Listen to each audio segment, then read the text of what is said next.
नमस्कार, शाम के 5 बजने को है। दंगल में आप सभी का स्वागत है। मैं हूं आपके साथ चित्रा त्रिपाठी। हिंदुस्तान से कोसों दूर अफगानिस्तान को तालिबान ने नर्क बना रखा है, लेकिन उसकी गूंज देश की सियासत में गूंज रही है। एक के बाद एक तालिबान के हमदर्द हिंदुस्तान में बाहर आ रहे हैं। अब इन हमदर्दों की लिस्ट में जैसलमेर के एक क्रिकेट क्लब का नाम भी जुड़ गया है, जिसने अपने क्लब का नाम तालिबान के नाम पर रख दिया। आखिर कहां से आती है ये मानसिकता, कहां से आती है ये सोच, जिन्हें ना तालिबान का अत्याचार नजर आ रहा होता है और ना ही बर्बाद होता अफगानिस्तान, ना औरतों पर हो रहा जुल्म दिखता है और ना ही बेगुनाहों के कत्ल। ये लोग खाते तो हिंदुस्तान की हैं, लेकिन तराने तालिबान के गाते हैं। आज दंगल पर इसी सोच पर चोट की जाएगी। हमारे साथ चर्चा के लिए मेहमान भी जुड़ेंगे, लेकिन उसके पहले ये रिपोर्ट देखिए।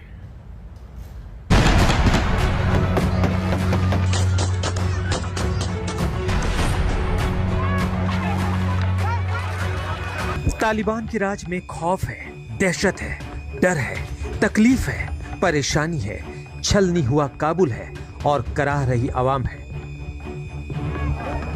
रोजाना अफगानिस्तान से त्रासदी की तस्वीरें आ रही हैं। हर ओर बदहवासी है, अफरा तफरी का आलम है।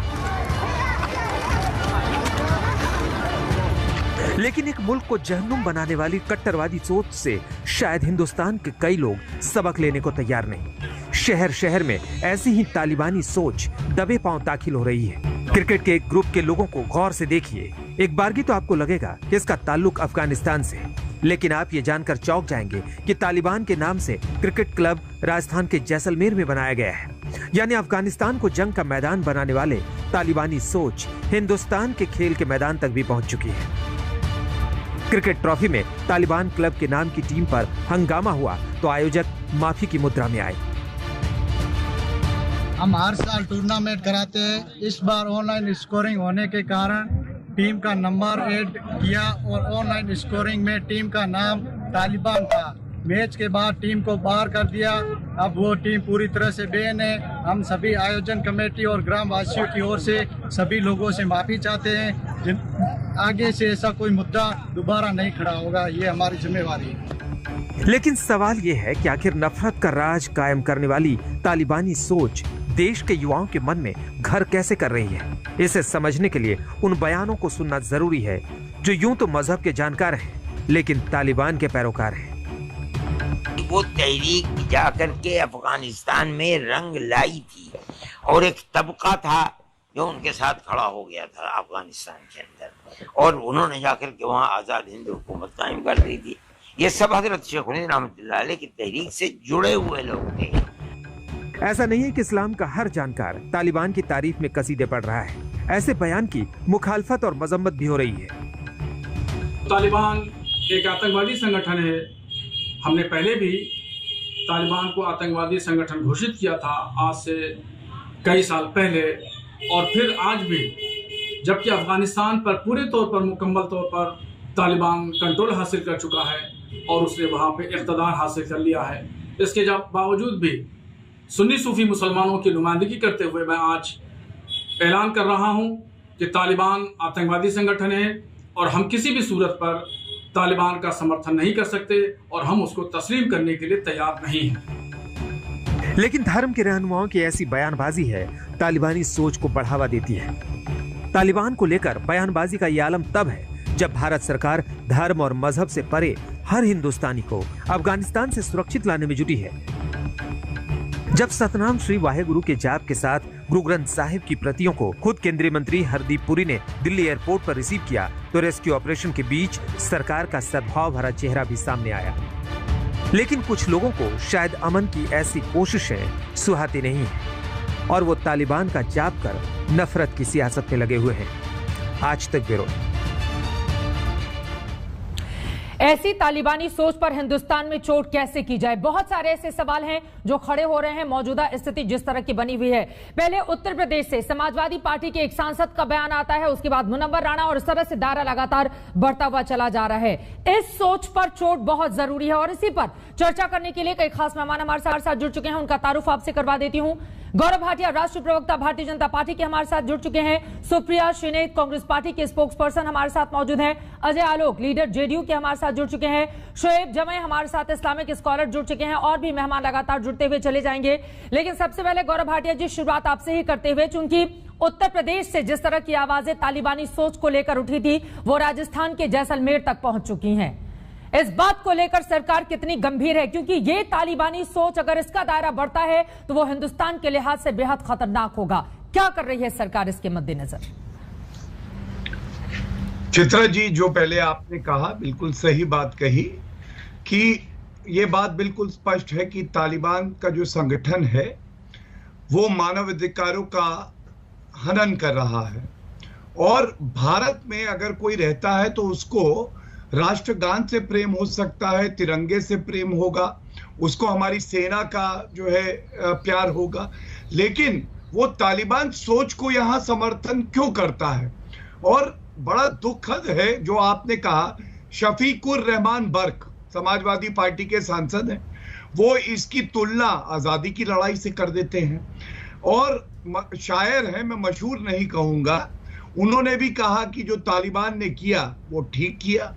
तो हमें पहले तो ये पूछना होगा कि ये उचित है या गलत है, और ये बिल्कुल गलत है। और आपने जो कहा कि सरकारें इसमें कितनी संजीदा हैं, तो मैं इतना ही कहूंगा, जहां भाजपा शासित राज्य हैं, सरकारें हैं, वहां त्वरित कार्रवाई की जाएगी, क्योंकि हम ऐसी कोई विचारधारा जो हमारे देश में लोगों की भावनाओं को आहत करे, बांटे, इसको बिल्कुल नहीं सहेंगे। ठीक है, सुप्रिया श्रीनेत सीधे आपका रुख करते हुए, क्योंकि राजस्थान के जैसलमेर से ये मामला सामने आ रहा है और युवाओं की एक बड़ी फौज है जो कहां क्रिकेट क्लब का हिस्सा होती, लेकिन उनको बैन कर दिया गया क्योंकि उन्होंने तालिबानी क्रिकेट क्लब ये नाम रखा था। आपकी सरकार वहां पर क्या कर रही है इसको लेकर? मैं सबसे पहले तो आपको ये बात बता दूं कि ये सिर्फ हमारा डोमेस्टिक कौन क्या कह रहा है मामला नहीं है, ये बहुत बड़ा बॉर्डर सुरक्षा का इशू है और मैं आशा करती हूं कि भारत की चुनी हुई सरकार इसको इतनी ही गंभीरता से ले रही होगी जितना लेना चाहिए। अगर कोई कुछ कर रहा है यहां पर, उसको बिल्कुल उसके खिलाफ जो भी कार्रवाई हो, मुझे उससे मतलब नहीं है। मुझे ये ज्यादा अच्छा लगा कि मैं उनका नाम नहीं सुन पाई थी, लेकिन किसी एक इस्लामिक लीडर ने वहां पर कहा कि हम उनको टेरर ऑर्गेनाइजेशन मानते हैं, उनसे हमारा कोई लेना देना नहीं है। ये यूथ को भी समझना पड़ेगा। लेकिन मैं उससे बड़ी बात चित्रा जी आपके सामने ये कहना चाहती हूं कि हमारा बहुत बड़ा एक इंटरेस्ट है। पाकिस्तान का वेस्टर्न बॉर्डर आज अफगानिस्तान में तालिबान के आ जाने से वो बड़े तटस्थ हो गए, उनको अब कोई फर्क नहीं पड़ रहा है। इधर से चाइना का सपोर्ट है, इधर से अफगान में तालिबान आ गया है, हमारी गतिविधि वहां पर कम हुई है। तो मुझे ऐसा लगता है पाकिस्तान इस समय बड़ा सीना चौड़ा करके घूम रहा है और पाकिस्तान को उनकी हद में रखने के लिए जरूरी है कि भारत सरकार पूरी चौकसी से हमारी जो सुरक्षा का मामला है उसको पूरी गंभीरता से ले, क्योंकि ये सच है कि तालिबान ने जो किया है उससे उनके कहने और करने में अंतर दिख रहा है हमें। तालिबान ने आके प्रेस कॉन्फ्रेंस करी, उस प्रेस कॉन्फ्रेंस का कोई अर्थ नहीं है, क्योंकि तालिबान का चेहरा हम सब ने देखा है कि कैसे छोटे छोटे बच्चों को माए फेंक रहे कि इन बच्चों को तो यहां से ले जाओ। तो मुझे जरूरी है कि आज हम एक ह्यूमैनिटेरियन अप्रोच रखें जो वहां से लोग आना चाहते हैं उनके लिए, लेकिन उससे बड़ा अपनी सुरक्षा का, अपने सामरिक हितों का ऑपरेशन देवी शक्ति इसलिए चला तो रही है सरकार, और अब तो सर्वदलीय बैठक भी बुला ली गई है ताकि विपक्षी नेताओं को भी कम से कम किस तरह का रुख रहना चाहिए भारत सरकार का उस पर साथ लिया जाए। गौरव भाटिया जी जवाब देना चाह रहे हैं, उसके बाद बाकी मेहमानों के पास। जी गौरव भाटिया, वो कह रहे हैं कि जो हमारे बॉर्डर एरिया है उनकी सिक्योरिटी और सुरक्षा बहुत जरूरी है, उसके मद्देनजर क्या कर रही है आपकी सरकार? देखिए चित्रा जी, आपने जो बात कही, आज लोकतंत्र में हमारे कैसे मानवता जुड़ी है, इस बात को हरदीप पुरी जी ने रखा। 7 इवैक्यूएशन फ्लाइट आई। हम लोग केवल अपने नागरिकों को सुरक्षित भारत नहीं रह रहे, जो अफगानी है, सिख और हिंदू, उनको भी ला रहे हैं। लेकिन मैं सुन रहा था कांग्रेस की प्रवक्ता ने कहा कि सुरक्षा का इशू है पाकिस्तान और हद में रखा जाए। ये मलविंदर सिंह माली हैं, ये सिद्धू जी के सलाहकार हैं। सलाहकार कम है, ऐसा लगता है पाकिस्तान के एजेंट ज्यादा हैं, जिसको सोनिया गांधी ने स्टैंप लगा के भेजा है। इन्होंने कहा कि कश्मीर में भारत का कब्जा है।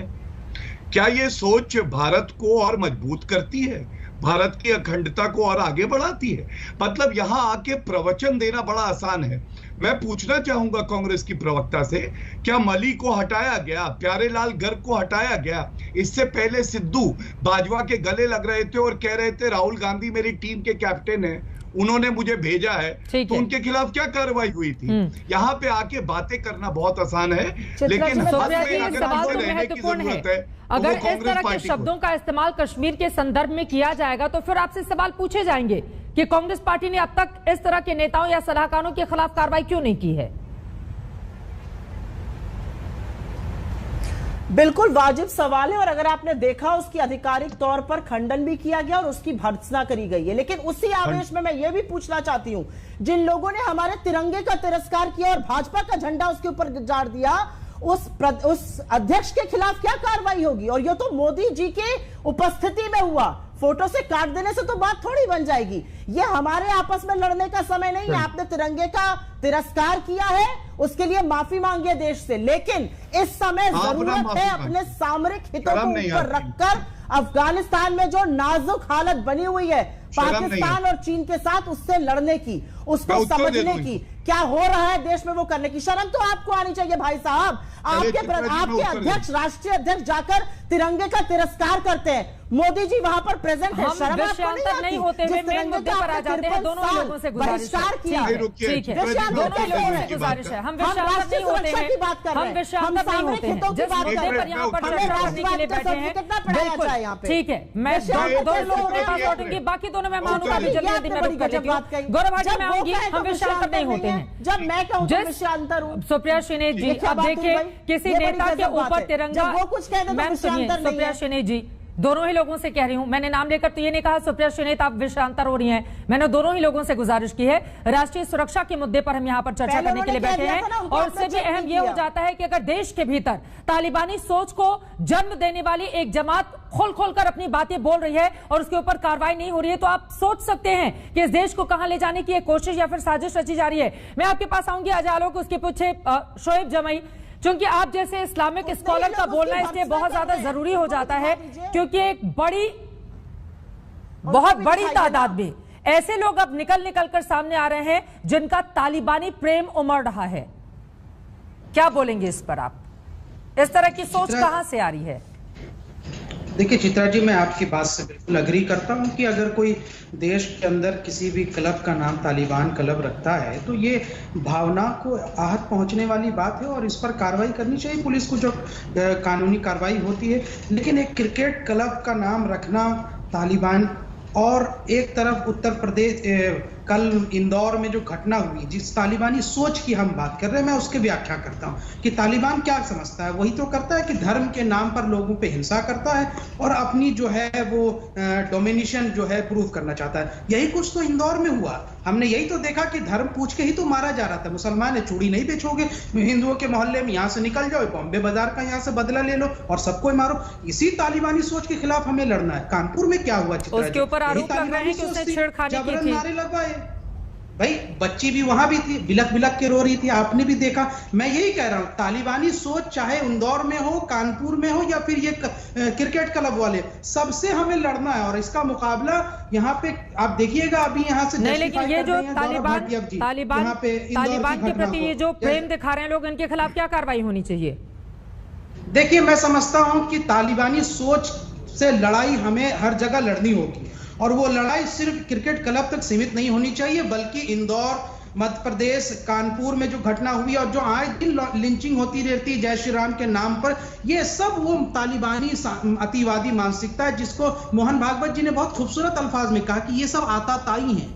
तो इनसे लड़ना होगा। लेकिन एक दूसरी पॉइंट नंबर 1 तो ये था। दूसरा पॉइंट ये है कि हमारी और गौरव भाटिया जी के बीच में सीए के मुद्दे पर बहुत ज्यादा चर्चा होती रही और मैं खुद शाहीन बाग आंदोलन से जुड़ा रहा हूँ, सीएनआरसी मुद्दे से शुरू से जुड़ा रहा हूँ। तो मैं एक बात कहना चाहता हूँ कि ठीक है, माशाल्लाह मैं मानता हूँ कि भारत सरकार, भारतीय जनता पार्टी और मीडिया बहुत चिंता करती है अफगानी नागरिकों की, हम भी करते हैं, लेकिन आपकी हमदर्दी हमसे ज्यादा है और आपने हमेशा अफगानी नागरिकों को यहाँ बिठा के बातचीत की, सायरा हो चाहे वो लड़कियां हो। तो मैं सिर्फ इतना कह रहा हूं कि भाई हमारा डिमांड तो यही था ना कि आप सीए पे संशोधन कर दीजिए मान्यवर, और जो अफगान के जो मुसलमान नागरिक जो प्रताड़ित हो रहे हैं और जो आना चाहते हैं देश में, उनको नागरिकता दे दीजिए। हमारी आपके लड़ाई भी खत्म हो जाएगी और सीए का मुद्दा भी हल हो जाएगा। चलिए लेकिन ठीक आप है, उनके हमदर्द नहीं गौरव हैं। भाटिया जी से मैं जवाब लूंगी। अजय आलोक की एक टिप्पणी ले लेती हूँ और यासूब अब्बास साहब भी हमारे साथ आ चुके हैं, शिया धर्मगुरु, उनके पास भी जाऊंगी, लेकिन उसके पहले अजय आलोक जी। हमदर्द है और कौन नहीं है। ठीक है अजय जी, इस देश के भीतर भी इस तरह की सोच, जो एक तरफ तालिबानी प्रेम दिखा रहे हैं तो वहीं दूसरी तरफ धर्म के आधार पर,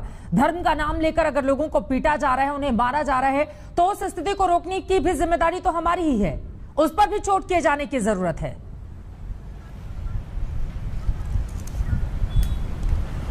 देखिए, बिल्कुल आप सही कह रही हैं कि धर्म के आधार पर अगर किसी को पीटा जा रहा है तो उस पर रोक लगाने की जिम्मेदारी न सिर्फ सरकार बल्कि नागरिकों की भी है। लेकिन मैं बता देता हूं आपको चित्रा जी कि इस देश में ये सोच, तालिबानी सोच जिसको कहते हैं, वो चाहे किसी धर्म में हो, अगर ये उत्पन्न हो रही है तो इसके पीछे सबसे बड़ा कारण हमारी राजनीतिक पार्टियां हैं। और इस देश की जनता को तय करना पड़ेगा कि वो राजनीतिक पार्टियां कौन सी हैं जो इस तालिबान सोच को बढ़ावा देती हैं। क्यों ऐसे ऐसे लोगों को हम राजनीतिक दल में रखते हैं, उनको प्रोत्साहित करते हैं, उनको आगे बढ़ाते हैं, उनको पालते हैं, पोसते हैं, पालते हैं और उसके खड़ा कर देते हैं कि तुम बोलो इसी तरह से, क्योंकि ये सोच कहीं ना कहीं फायदा करेगी। आप ये बताइए, ये कह रहे थे शाहीन बाग आंदोलन, आज मैं इनसे अगर पूछूं किसी शाहीन बाग आंदोलन के बाद दिल्ली दंगे हुए और उसमें आम आदमी पार्टी का एक से एक नेता और कार्यकर्ता इन्वॉल्व हुआ और हर कुछ खुलेआम तौर तरीके सामने आ गया, जिम्मेदारी लेंगे कि शाहीन बाग होना ठीक था या गलत था, या दिल्ली दंगे होना ठीक था या गलत था? मैं जवाब जैसलमेर बॉर्डर स्टेट है और वहां पे तालिबान क्रिकेट क्लब चल रहा है पाकिस्तान के बगल में। राज्य सरकार को अगर पता चला तो बैन किया कि नहीं किया? क्यों नहीं किया? क्या उस क्रिकेट क्लब के कैप्टन कौन थे भाई? ये जिम्मेदारी लेने की बात, कार्रवाई की ना हमारे यहाँ बिहार में कार्रवाई की, दरभंगा मॉड्यूल चल रहा था, एनआईए ने आके बस्ट किया। लेकिन अभी तक ये जो कार्रवाई हो रही है, नहीं शोएब जमीन सुनिए ना, देखिए एक सांसद के ऊपर देशद्रोह का मामला दर्ज हो जाता है, उससे क्या फर्क पड़ता है? उससे क्या फर्क पड़ता है? वो सोच तो नहीं रुकी ना, उस सोच ने सरहदों को लांघ दिया ना। वो पहले उत्तर प्रदेश तक सीमित था, वो राजस्थान पहुंच चुका है। उस सोच पर चोट किए जाने की जरूरत है ना। मैंने ये कहा चित्रा जी, मैंने ये कहा, सुन लीजिए, मैंने ये कहा कि मैं तो जस्टिफाई नहीं कर रहा हूँ ये क्रिकेट क्लब के नाम पर, लेकिन आपने इंदौर की घटना पे इनके मंत्री जी मध्य प्रदेश के कल जस्टिफाई कर रहे थे, बल्कि नहीं इंदौर की घटना में बोल रहा हूं। इस मुद्दे को लेकर कल हमने डिबेट की थी। देखिए वहां पर, एक सेकंड साहब सुनिए, ये बात बिल्कुल सच है कि वहां पर मारपीट की जिस तरह की तस्वीरें सामने आई वो नहीं आनी चाहिए थी शोएब जमाई। लेकिन कहा जा रहा है कि एक शख्स ने जिसने महिला से छेड़छाड़ की थी उसको जानबूझकर सांप्रदायिक रंग दिए जाने की कोशिश की जा रही है। इस तरह की भी बातें सामने आई, यानी कि वहां पर एक ग्रे एरिया है। एक गरीब चूड़ी वाला यहाँ से चूड़ी बेचने जाता है और बहन कर करके कह रहा है कि बहन हमें चूड़ियां आपको दे रहे हैं। वो वीडियो आपने नहीं देखा, कमाल बात करते हैं। हमने ही चलाया था शोएब जमाई, हमने कल 5 बजे उसी पर हमने डिबेट की थी, 7 बजे हमने उसी पर स्पेशल रिपोर्ट दिखाई थी। ठीक है शोएब जमाई, आज जिस टॉपिक पर बैठे हुए हैं आप बात करने के लिए, उस पर रहिए ना, जस्टिफाई मत कीजिए उन लोगों को। चित्रा जी, तालिबानी सोच पर तो आप बताइए उन लोगों के खिलाफ क्या कार्रवाई होनी चाहिए जो चित्रा जी ये सफाई दे रहे हैं। आलोक जी ने शाहीन बाग पे बात की, मैं इस पे छोटी सी टिप्पणी कर जल्दी से करिए। चित्रा जी ये सफाई इसलिए दे रहे हैं क्योंकि इनके मन में गिल्ट है। बात की आले जी, कल जो है उमर खालिद के ऊपर जो ये सफाई इसलिए दे रहे हैं क्योंकि इनके मन में गिल्ट है कि भाई कोई एविडेंस नहीं है। पुलिस से पूछा तो कहा कि मीडिया से लिया, मीडिया से पूछा तो कहा भाजपा आईटी सेल से लिया, कोई एविडेंस नहीं है। और 1 साल से उमर खालिद बंद है। कल क्या हुआ कोर्ट में आप देख लीजिए, पूरी मीडिया रिपोर्ट में है कि कल क्या हुआ सुनवाई में। किसी के पास एविडेंस नहीं है, लेकिन मीडिया की रिपोर्टिंग के बुनियाद पर 1 साल से उमर खालिद जेल में बंद है क्योंकि दिल्ली इतनी सफाई आप दिल्ली दंगों पे दे रहे हैं। क्यों आपके मन में खोट है क्या दिल्ली दंगों को लेकर?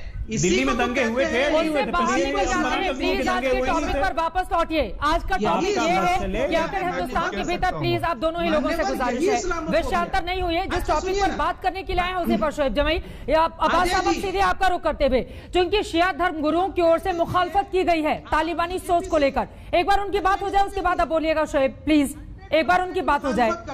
लेकिन रह रहकर ये दायरा बढ़ता हुआ चला जा रहा है अब्बास साहब, इसको कैसे रोका जाए? ये जो चेन है उसको रोके जाने की जरूरत है, उसको तोड़ने की जरूरत है। मेरी बात सुन लीजिए, बड़े अफसोस की बात है कि हमारे मुल्क हिंदुस्तान में जिस तरीके से तालिबानी सोच बढ़ रही है और जिस तरीके से तालिबान की तारीफ हर तरफ से सुनाई दे रही है, हम तालिबान के जुल्म को भूल नहीं सकते हैं। तालिबान अपने को जितना सेकुलर बना के पेश करे, तालिबान वही है कि जिन्होंने हजारों बामियान में खून की होली खेली, जिन्होंने लकड़ी के टालों पर तोल के हमारा गोश्त बिकवाया, जिन्होंने हमारे सरों से फुटबॉल खेला है। आप कैसी बात करते हैं तालिबानी सोच की? अगर तो हिंदुस्तान के अंदर किसी ने भी, वो कौन लोग हैं जो इस तरह की सोच को बढ़ावा दे रहे हैं? वो सो कॉल्ड हुकूमत वाले मुस्लिम्स हैं, जिनको सिर्फ वो चेहरे अच्छे लगते हैं जिन्हें वो उनको पूरा इस्लाम समझते हैं। वो तालिबान को इस्लाम समझते हैं। उनके ऊपर जो है वो चेहरे के ऊपर उनके दाढ़ी, नमाज का घट्टा, कुर्ता पैजामा, ये इस्लाम नहीं है। इस्लाम मजहब ये नहीं है। इस्लाम मजहब तो प्रॉफिट ऑफ इस्लाम इस तरीके से पेश कर रहे हैं कि सर पर कूड़ा फेंकने वाली औरत से भी वो बदला नहीं लेते हैं, बल्कि उसकी अयादत को जाते हैं। बल्कि ये है इस्लाम की सोच और ये है प्रॉफिट ऑफ इस्लाम की सोच। मगर ये तालिबानी लोग जो हैं ये इस्लाम के नाम पर कलंक है। और हमारे मुल्क हिंदुस्तान के अंदर जिस तरीके से मैंने इस बार देखा कि खुल के तालिबान की तारीफ हुई है। मैंने जिस दिन वहां के ऊपर तालिबान की सरकार बनी थी, मैं मुंबई में था, आज मैं लखनऊ में हूँ। मैंने मुंबई से बाकायदा खुल के इसकी मुखालिफत की है। ऑल इंडिया शिया पसला बोर्ड ने पूरे मुल्क में इसकी मुखालिफत की है। और मैं आज भी भरपूर तरीके से चित्रा जी आपके टीवी चैनल्स के ऊपर, आज तक के ऊपर खुल के इसकी मुखालिफत करता हूँ। और ऐसे लोगों के ऊपर सख्त से सख्त कार्रवाई होना चाहिए जो लोग इस तालिबानी, और यही बहुत ज्यादा जरूरी हो जाता है, क्योंकि गौरव भाटिया जी, अगर ऐसे लोगों को नहीं रोका गया, यकीनन सोच को दूसरों के ऊपर लादने की कोशिश कर रहे हैं चित्रा जी। ठीक है, यकीनन अगर ऐसे लोगों के खिलाफ कार्रवाई नहीं की गई तो फिर वो नासूर बन सकते हैं गौरव भाटिया जी, और ऐसा दिखता नहीं है। चाहे उत्तर प्रदेश में देखिए, मामला दर्ज कर लेना, उसकी मुखालफत कर लेना, उसकी निंदा कर लेना एक तरफ, लेकिन ये जो सोच लगातार अपने दायरे को बढ़ा रही है, उसको रोक पाने में क्या सरकार नाकाम साबित हो रही है? वो भय पैदा नहीं कर पा रहे हैं आप लोग ऐसे लोगों के भीतर? मैं बताता हूँ चित्रा जी। पहले तो मुनव्वर राना की बात करें, उन पे तो एफआईआर हो गई, कार्रवाई भी होगी, तो मतलब कार्रवाई की शुरुआत तो एफआईआर से होती है। जब यही सवाल आपने जैसलमेर में तालिबान एक क्लब बनाया गया, वो राजस्थान में है, कानून व्यवस्था की जिम्मेदारी राजस्थान सरकार की है। क्या आपको कोई उत्तर मिला कांग्रेस की प्रवक्ता से? क्या उन्होंने बताया कि एफआईआर भी हुई है? मैंने जो बयान बताया कि भारत की सेना ने कब्जा कर रखा है कश्मीर पर, ये मल्ली कहते हैं जो सलाहकार है सिद्धू के, उन्होंने क्या कहा? अरे हमने निंदा कर दी, दिखा दीजिए सोनिया गांधी, राहुल गांधी का एक भी ट्वीट कि निंदा करी हो। निंदा भी नहीं करी हो, ना कार्रवाई हुई, ना हटाए गए। लेकिन हमारा देश कैसे बदल रहा है, मैं ये बात जरूर आपको बताऊंगा। आज 3 पवित्र स्वरूप गुरु ग्रंथ साहिब जी के हम लोग भारत लाए, हमारे केंद्र मंत्री वहां खुद पहुंचे। और याद करिए किस तरह से 1984 के दंगे हुए थे, 35 साल तक इंसाफ नहीं मिला था हमारे नागरिकों को।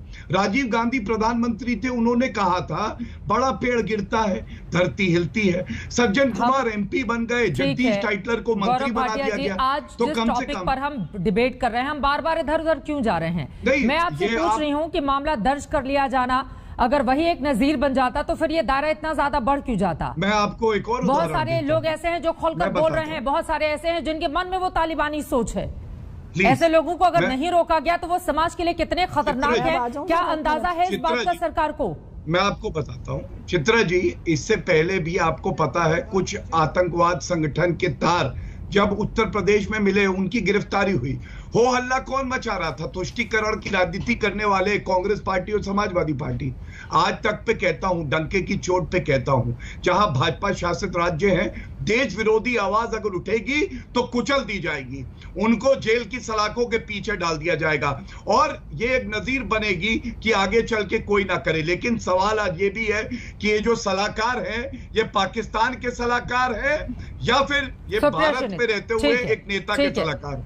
तो सुप्रिया, मैं फौरन आपके पास आऊंगी, एक छोटे से ब्रेक के लिए हमें यहाँ पर रुकना पड़ा है, लेकिन अपने आप में बड़ा सवाल, जरा सोचिए, एक हफ्ते हुए तालिबानी शासन को वहां पर, उसके बाद लगातार उसका दायरा बढ़ता हुआ चला जा रहा है। तालिबान से जिस तरह की तस्वीरें सामने आ रही हैं, उसे समूची दुनिया को परेशान करके रखा हुआ है।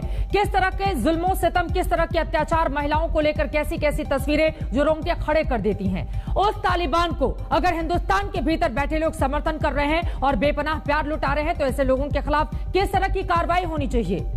और ये जो चेन बढ़ती हुई चली जा रही है, उसको रोक पाने में अब तक सरकार, प्रशासन, शासन नाकाम क्यों साबित हो रहा है, यहीं से चर्चा में आगे बढ़ेंगे। तालिबान के हमदर्द देश के लिए सिरदर्द बनते हुए चले जा रहे हैं, क्योंकि खाते वो हिंदुस्तान के हैं लेकिन गा रहे हैं तालिबान की। आखिर ऐसे कौन से लोग हैं जिनको तालिबान के प्रति इतना ज्यादा प्रेम उमड़ रहा है, वो भी तब जब खूंखार तालिबान की एक के बाद एक विभत्स तस्वीरें सामने आ रही हैं। पूरा का पूरा मुल्क, अफगानिस्तानी लोग अपने ही मुल्क को छोड़कर दर दर भटक रहे हैं, दूसरे देशों में जाकर शरण ले रहे हैं, लेकिन हिंदुस्तान में कुछ ऐसे लोग हैं जिनका तालिबानी प्रेम खत्म होने का नाम नहीं ले रहा है। उसी बात को लेकर लगातार चर्चा जारी थी। सुप्रिया श्रीनेत आपको जवाब देना चाहती थी गौरव भाटिया के सवाल पर। उनकी ओर से स्पष्ट कहा गया है, यूपी में जिन लोगों ने भी तालिबानी राग गाने की कोशिश की, उनके खिलाफ मामला दर्ज हो गया है। राजस्थान में क्या किया आपकी सरकार ने?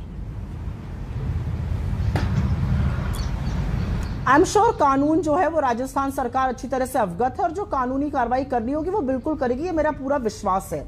लेकिन मैं थोड़ा बढ़ के इससे बात करना चाहती हूँ, और मैं बढ़ के इसलिए बात करना चाहती हूँ क्योंकि ये तू मैं का विषय नहीं है। चित्रा जी, मैं फिर से कहूंगी, ये इसलिए विषय नहीं है क्योंकि पाकिस्तान और चाइना की जो साठगांठ है वो सबको पता है। हमने LTTE और श्रीलंका ने जब बात करी थी तो उनकी बातचीत में सम्मिलित होने से मना कर दिया था, क्योंकि हम LTTE को एक टेरर ऑर्गेनाइजेशन मानते थे। आज हमारा स्टैंड अभी तक ये क्लियर नहीं है कि हम तालिबान से बातचीत करेंगे आधिकारिक रूप से या नहीं करेंगे। 26 अगस्त को हमने अमेरिका, चीन के साथ दोहा में बातचीत अटेंड करी। जी हाँ, फ्लोर मैनेजर्स की बैठक बुलाई है, अच्छी बात है, हम इसका स्वागत करते हैं। लेकिन मैं फिर पूछूंगी, हमारी सरकार का इस पर क्या स्टैंड है, ये क्लियर होना जरूरी है। और एक बात मैं आपके चैनल पर और व्यूअर्स के माध्यम से और बोलना चाहती हूँ। यूनाइटेड स्टेट्स का मेजर नॉन नेटो एलाइज का एक ग्रुप है, जिसमें कि ऑस्ट्रेलिया है, जापान है, इजराइल है, यहां तक कि पाकिस्तान और अफगानिस्तान भी है। 7 साल से मोदी जी ट्रंप की सरकार बनाते रहे, लेकिन उस ग्रुप में हमें शामिल नहीं कर पाए। तो जब आज यूएस ने अपना हाथ खींच लिया है और वहां पे त्राहिमाम मचा हुआ है, इंडिया भगवान भरोसे हो गया। हमारी ये कूटनीति की, हमारी फॉरेन पॉलिसी का फेलियर है ये।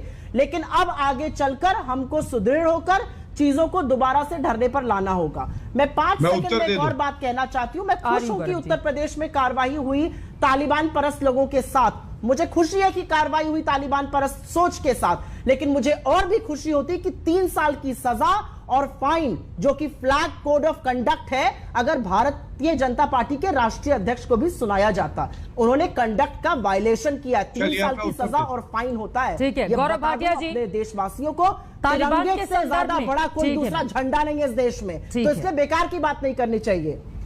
गौरव भाटिया जी, मुद्दे पर आते हुए, चूंकि तालिबान, पाकिस्तान और चीन की जुगलबंदी अगर परवान चढ़ी तो वो हिंदुस्तान को बहुत बड़ा नुकसान पहुंचाएगी। ऐसे में बड़ा, सुनिए, मैं पहले उत्तर दे दूं, फिर आपके प्रश्न का उत्तर दूंगा। देखिए, ये एक तस्वीर है, कांग्रेस के लीडर, तिरंगा लिपटा हुआ था पार्थिव शरीर में, उसके ऊपर कांग्रेस का झंडा आया और सोनिया गांधी उपस्थित थी।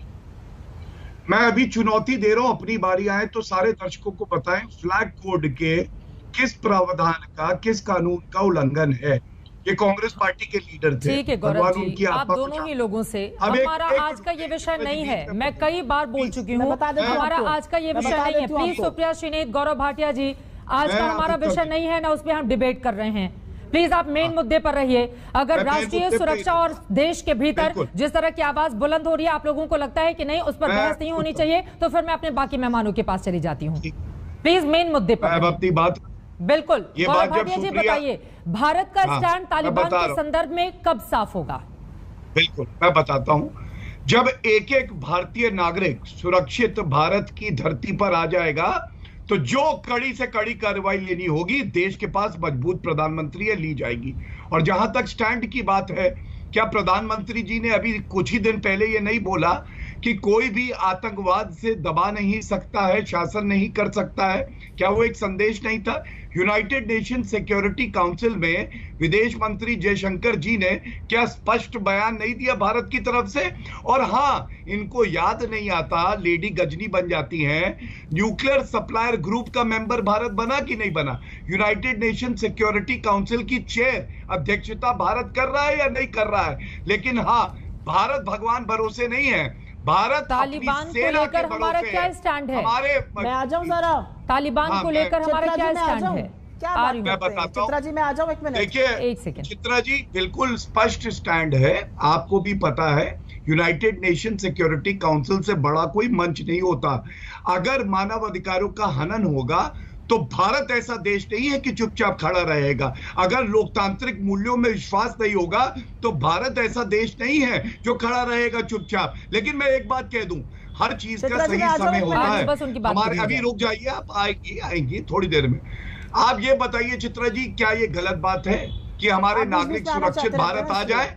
फिर जो कार्रवाई हमें करनी होगी हम करेंगे। ये जल्दबाजी क्या है? क्या ये चाहते हैं भारतीयों की जान चली जाए? और अंत करूंगा एक बात से, मुझे ये पता है कांग्रेस पार्टी हफीज सईद के भरोसे हो सकती है, जो तारीफ करता है कांग्रेस का। भारत अपने मजबूत सेना के भरोसे है, 130 करोड़ नागरिकों की ताकत के भरोसे, मजबूत प्रधानमंत्री के भरोसे है।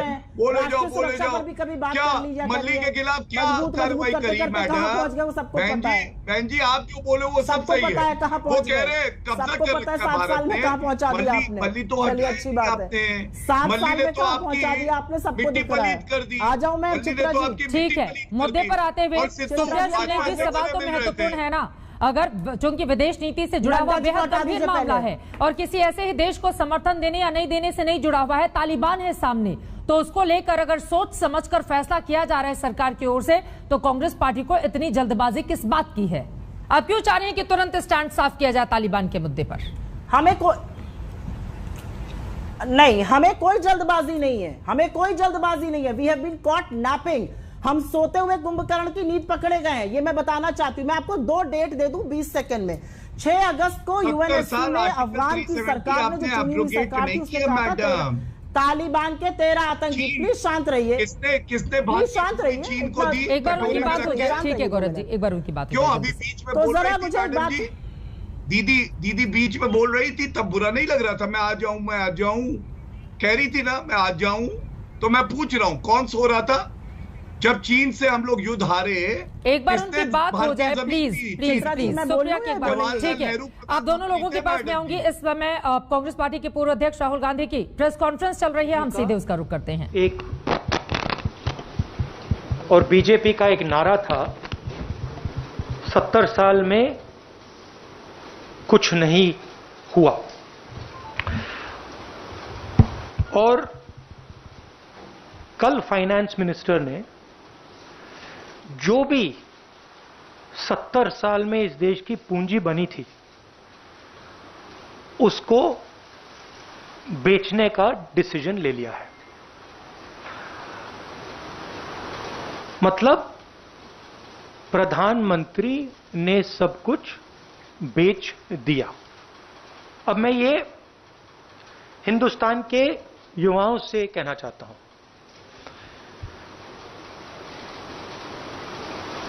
आपके हाथ से रोजगार छीना, कोरोना में आपकी मदद नहीं की, आपके जो किसान माता पिता हैं उनके लिए 3 स्पेशल कानून बनाए। और आज मैं यहां यह पढ़ना चाहता हूं कि प्रधानमंत्री अपने मित्रों को हिंदुस्तान का क्या क्या बेचकर दे रहे हैं। और इसको पढ़ने से आपको पता लग जाएगा, मुझे कहने की भी जरूरत नहीं होगी कि कौन सा एसेट किसको जा रहा है।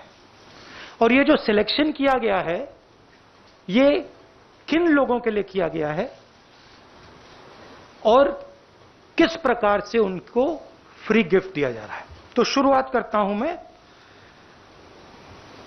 रोडवेज।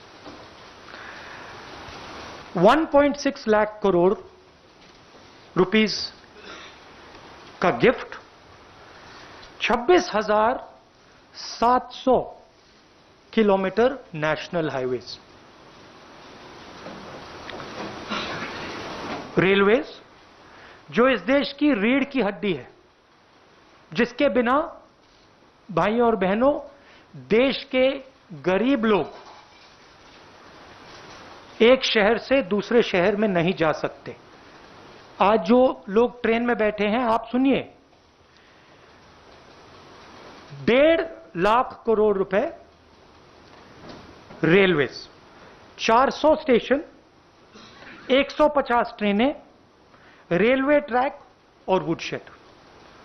और जो हमारे रेलवेज के एम्प्लॉई हैं, आप भी बात समझ लीजिए, जब ये रेलवे से छीनकर किसी प्राइवेट एंटिटी को दिया जाएगा तो आप समझ लीजिए आपके रोजगार का क्या होने वाला है। मुझे समझाने की जरूरत नहीं है। उसके बाद special gift power transmission, 42,300 circuit kilometres of transmission network, power generation 6,000 megawatt hydro solar wind assets from NHPC, NTPC, NLC.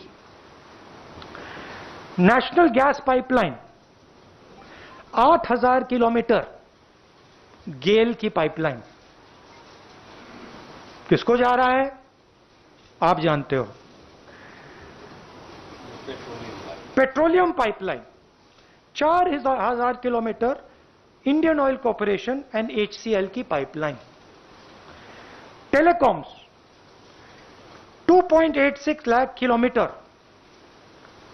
Of Bharat net fibre optic network, BSNL and MTNL के टावर्स। वेयर हाउसिंग, किसान भाई आप इसको अच्छी तरह सुनिए, warehousing 29,000 crore rupees की warehousing, 210 lakh metric tonne food storage. भाइयों और बहनों, आपको मालूम होगा कि ये 2010 लाख मेट्रिक टन स्टोरेज किसको जारी है, कहने की जरूरत नहीं है। Mining 160 coal mines, 761 mineral blocks, airports 21,000 crore sorry, 25 airports. किसको जा रहा है आपको मालूम। Ports 13,000 crore, 31 projects, 9 ports. किसको जा रहा है आपको मालूम। Stadium 11,000 crore, 2 national stadium. अब देखिए, ये जो एसेट्स हैं इनको बनाने में 70 साल लगे हैं और इनको बनाने में हिंदुस्तान की जनता ने लाखों करोड़ रुपए अपना पैसा डाला है। ये पूरा का पूरा 3-4 लोगों के हवाले किया जा रहा है। आपसे कहा जा रहा है भाइयों और बहनों, क्या नाम दिया इसका, क्या कहते हैं इसका, नहीं वो एक लाइन थी, नेशनल मॉनेटाइजेशन पाइपलाइन। ये आपका भविष्य है, ये जो आपका भविष्य है इसको बेचा जा रहा है, इन 3-4 उद्योगपतियों को गिफ्ट दी जा रही है। रियलिटी है।